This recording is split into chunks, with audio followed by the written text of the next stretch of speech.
En lisant en début de cette semaine notre texte de ce matin, Marc 10, les versets 32 à 45, mon attention a été attirée par l'utilisation à 2 reprises du verbe « savoir » par Jésus. D'abord, à la suite de la demande de Jacques et de Jean d'avoir des places à côté de Jésus dans sa gloire, Jésus leur dit « Vous ne savez pas ce que vous demandez ».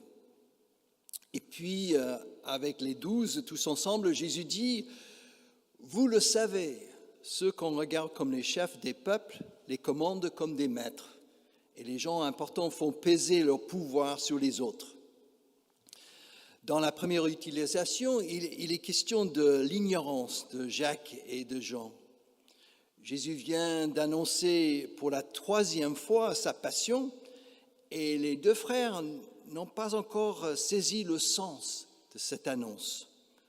Leur ambition personnelle pour occuper des places prestigieuses à côté de Jésus semble les aveugler. Et en restant dans l'ignorance, ils font une demande à Jésus qui passe complètement à côté de ce qui se dessine très clairement sur l'horizon, la mort de Jésus sur une croix. Dans deuxième utilisation du mot « savoir » dans notre texte, le sens est plutôt positif. Jésus affirme que les 12 savent comment le pouvoir s'exerce dans le monde politique de leur temps. Et ils en font l'expérience au quotidien sous l'occupation romaine. Et Jésus fait appel à cette sagesse collective qu'ils ont accumulée dans leur vie pour donner son enseignement sur le service de l'autre. Jésus ouvre ainsi leurs yeux. Alors, l'ambition première de n'importe quel disciple à sa suite, c'est-à-dire être serviteur. De l'ignorance vers la sagesse, il y a un chemin à prendre et à parcourir. Jésus donne aux 12 et à nous ce matin rassemblés dans ce temple quelques balises pour nous orienter dans notre marche dans la vie, mais aussi au sein de l'Église. Je vous invite à les repérer avec moi à partir de 2 angles. D'abord, l'angle d'une place à occuper, et puis ensuite l'angle de l'exercice du pouvoir. Commençons par la place à occuper. Jacques et Jean, comme nous l'avons dit, convoitent les premières places à côté de Jésus dans sa gloire, et ils les revendiquent ouvertement devant leurs collègues. Pourquoi le font-ils ?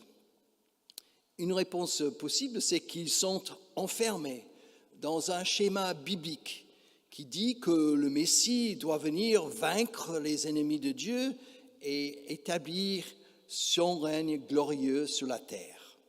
Ils ne peuvent pas admettre que cela se passerait autrement, même si Jésus vient de leur dire dans les 3 annonces de sa passion que ça va être différent. Et même s'il y a d'autres textes du Premier Testament qui le disent également, comme le livre du prophète Ésaïe, qui parle d'un serviteur souffrant qui est le Messie.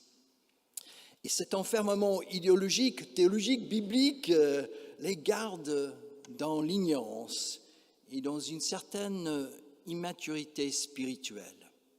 Ils sont comme des enfants qui veulent que leurs parents promettent de dire oui à leur idée avant de l'entendre. Donc c'est comme ça qu'on peut lire ce texte. Jésus les écoute bien sûr avec bienveillance, il les interroge, mais il dit clairement qu'ils ne savent pas ce qu'ils demandent. Mais Jacques et Jean sont assez naïfs pour penser qu'ils peuvent boire la coupe que Jésus va boire et être baptisés du baptême dont Jésus va être baptisé. Jésus leur concède de ce point avec un peu d'ironie. Ils vont malheureusement souffrir et mourir en martyrs pour leur foi. Mais les places à sa droite et à sa gauche, il n'a pas le pouvoir de les donner. Elles sont préparées et données par Dieu. Malgré cette ignorance et cette immaturité, Jésus est prêt à dialoguer avec Jacques et Jean.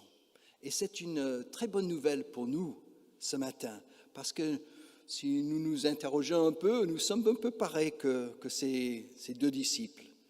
Le Christ ne nous laisse pas dans nos enfermements idéologiques, bibliques ou théologiques, dans notre ignorance spirituelle. Il est là pour cheminer avec nous. Il écoute avec bienveillance nos demandes dans la prière. Il nous interroge par sa parole vivante que nous pouvons entendre dans la lecture des textes bibliques et dans la prédication. Cette parole qui n'est jamais figée.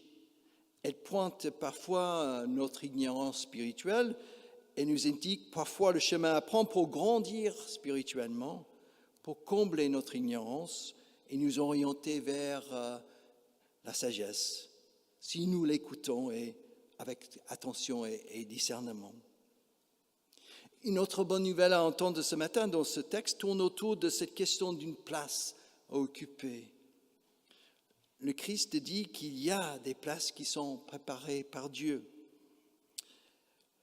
Nous savons tous qu'une place est préparée pour chacun de nous auprès de Dieu après notre vie sur cette terre. Nous avons cette conviction et nous n'avons pas besoin de nous en soucier. Elle nous est gratuitement donnée en Christ. Et cette vérité-là doit nous libérer pour que nous occupions pleinement la place que Dieu nous a préparée ici-bas, sur la terre, dans notre vie de tous les jours et aussi dans la vie de l'Église. Oui, je crois que Dieu a préparé et prépare encore une place pour chacun de nous dans ce monde. Il connaît notre caractère et nos compétences et il veut que nous trouvions tous notre place dans la vie. Il veut que nous trouvions un sens à ce que nous vivons au quotidien et aussi dans son Église. Il ne veut pas que nous restions dans l'ignorance ou aveuglés par notre ambition mal placée. Mais comme vous le savez, nous avons parfois du mal à discerner cette place dans notre monde. Les jeunes qui entrent dans la vie active et professionnelle cherchent leur place et ont besoin d'autres personnes plus sages qui puissent les accompagner dans cette démarche pour qu'ils discernent et trouvent leur place. Chacun de nous a fait un cheminement comme ça dans sa vie. Chacun de nous a aussi une place préparée par Dieu dans l'Église de Jésus-Christ. Mais parfois, nous ne savons non plus où cette place se trouve. Nous avons besoin d'être accompagnés pour discerner nos compétences et où nous pouvons les mettre en œuvre dans un ministère précis au sein de la communauté. Il y a bien évidemment des places à occuper dans notre paroisse et j'en parle régulièrement. Dimanche dernier, j'ai parlé des places nécessaires dans l'épicerie solidaire de l'entraide. Il y a bien d'autres places. Je ne sais pas si vous avez remarqué sur notre site, il y a sur la page d'accueil un endroit où tu peux cliquer pour s'impliquer. Et donc nous souhaitons alimenter cette partie-là de notre site web avec des occasions de service dans notre paroisse où on peut discerner ensemble pour que chacun puisse trouver une place. Passons maintenant à cette question de l'exercice du pouvoir. Les 10 collègues de Jacques et de Jean sont indignés par la demande de ceux-ci. Jésus les convoque et fait appel justement à leur sagesse collective. Ils ont tous vu des dirigeants du monde qui imposent leur pouvoir au peuple par la force. Les disciples savent parfaitement comment ça marche dans le monde politique de leur temps et malheureusement nous aussi dans notre monde d'aujourd'hui. Et à partir de cette sagesse collective, Jésus va leur dire qu'il n'en est pas ainsi parmi eux dans la communauté de l'Église. Le plus grand est appelé à être le serviteur de tous.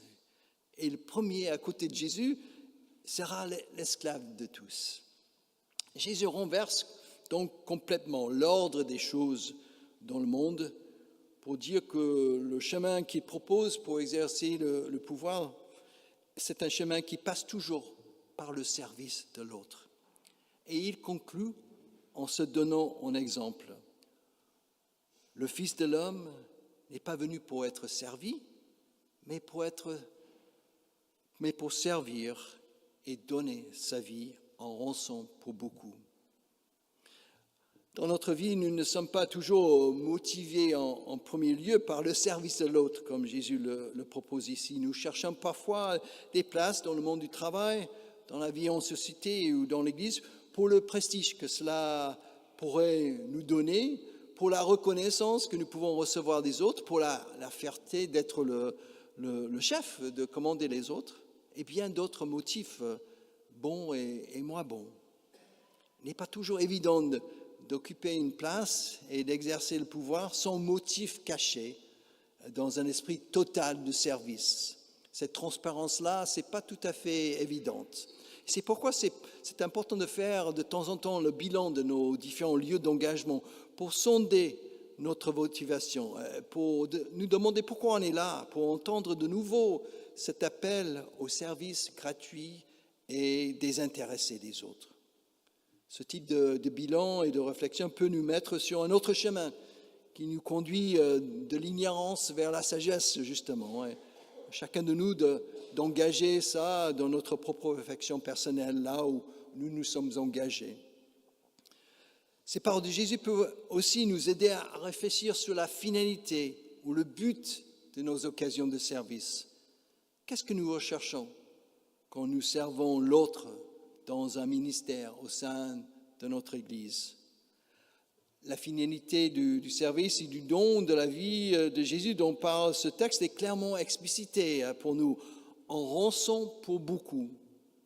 Autrement dit, dans le but de libérer un très grand nombre de personnes, de libérer la multitude, de nous libérer. Nous libérer de quoi? D'un système religieux et surtout peut-être de nous-mêmes, de tout ce qui est en nous qui nous détourne de Dieu. Notre péché, comme nous le disons, nos fausses images de Dieu, notre peur du regard de l'autre, notre sentiment de culpabilité, notre désir de mériter peut-être notre salut, et ainsi de suite. La liste peut être longue, mais la bonne nouvelle ce matin, c'est que le Christ nous a libérés de tout. C'est important de poser ces questions de la finalité dans nos occasions de service au sein de l'Église et surtout dans le domaine de l'entraide. Est-ce que notre service va rendre la personne servie plus autonome, plus indépendant, plus libre lui-même? Ou est-ce que notre service crée une dépendance malsaine et l'empêche d'avancer vers l'autonomie? Vous voyez combien cette question de la finalité de notre service est importante, mais aussi compliquée. Elle a besoin d'être pensée à plusieurs dès le début d'une occasion de service. Elle doit nous guider pas à pas dans notre relation avec celui ou celle qui est servi.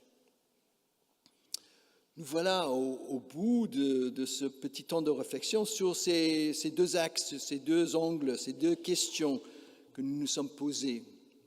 Comment puis-je discerner la place que Dieu prépare pour moi pour servir les autres dans le monde et aussi dans l'Église? Et comment puis-je exercer le pouvoir dans mes différents lieux de vie en étant serviteur des autres et en suivant l'exemple du Christ? C'est ainsi que nous ne tomberons pas dans les travers du service par l'ignorance et que nous pourrons avancer sur le chemin du service dans la sagesse avec d'autres. Amen.